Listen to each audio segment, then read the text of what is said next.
अस्सलामु अलैकुम। आप सबका इस चैनल पर बहुत वेलकम है। आज की तारीख 6 रबीउल अव्वल 1447 हिजरी दिन इतवार। इस्लामी तारीख हजरत ईसा की दावत। अल्लाह ताला ने हजरत ईसा को बनी इसराइल की हिदायत और तौहीद की दावत देने के लिए ऐसे माहौल में भेजा कि जब उनकी मजहबी हालत नाकाबिले बयान हद तक खराब हो चुकी थी। मुशरिकाना रस्मों को उस कौम ने अपनी जिंदगी का जुज बना लिया था। बद अखलाकी व बदमिजाजी, बुग़्ज़ व हसद और रूहानी बीमारियां आम हो चुकी थीं। तौरात के अहकाम व अल्फाज को अपनी जरूरत और ख्वाहिश के मुताबिक बदल दिया करते थे। उन्होंने अपनी बदबख्ती की वजह से हजरत जकरिया व यहया को भी शहीद कर डाला था। इन बिगड़े हुए हालात में हजरत ईसा ने अपनी कौम को अल्लाह की इबादत करने और उसको अपना रब मानने और सीधे रास्ते पर चलने की दावत दी और फरमाया कि मेरे ऊपर नाजिल होने वाली मुक़द्दस इंजील उस तौरात की तस्दीक करती है जो हजरत मूसा पर नाजिल हुई थी। और यह भी फरमाया, मेरे बाद एक नबी आने वाले हैं जिनका नाम आसमानी किताबों में अहमद है। तुम उनको सच्चा और आखिरी रसूल मानना और उन पर नाजिल होने वाली आखिरी किताब कुरान करीम पर ईमान लाना। एक फर्ज के बारे में, शौहर की विरासत में बीवी का हिस्सा। कुरान में अल्लाह ताला फरमाता है, उन औरतों के लिए तुम्हारे छोड़े हुए माल में चौथाई हिस्सा है जबकि तुम्हारी कोई औलाद न हो, और अगर तुम्हारी औलाद हो तो उनके लिए तुम्हारे छोड़े हुए माल में 8वां हिस्सा है। उनको यह हिस्सा तुम्हारी वसीयत और कर्ज अदा करने के बाद मिलेगा।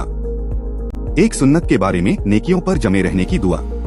रसूलुल्लाह सल्लल्लाहु अलैहि वसल्लम यह दुआ पढ़ते, अल्लाह ए दिलों को फेरने वाले, तू हमारे दिलों को अपनी फरमाबरदारी की तरफ फेर दे। एक अहम अमाल की फजीलत, मैयत के घर वालों को खाना भेजना।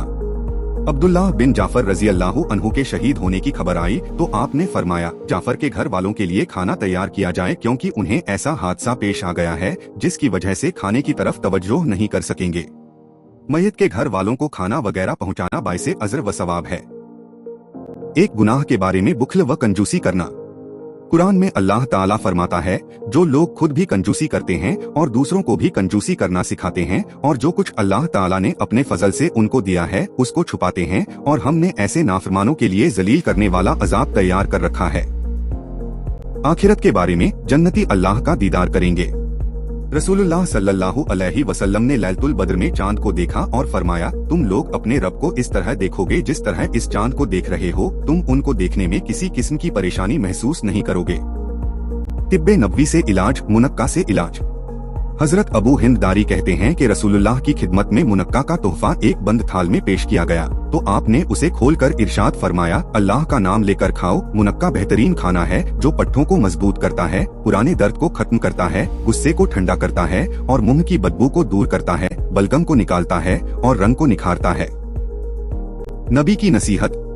रसूलुल्लाह सल्लल्लाहु अलैहि वसल्लम ने फरमाया कि अल्लाह ताला फरमाता है, मेरे बंदे, बेशक जब तक तू मेरी इबादत करता रहेगा और मुझसे मगफिरत की उम्मीद रखेगा, मैं तुझको माफ करता रहूंगा। ऐ मेरे बंदे, अगर तू जमीन भर कर गुनाह के साथ भी मुझसे इस हाल में मिले कि मेरे साथ किसी को शरीक न किया हो, तो मैं भी जमीन भर मगफिरत के साथ तुझसे मिलूंगा, यानी जमीन भर गुनाहों को माफ कर दूंगा।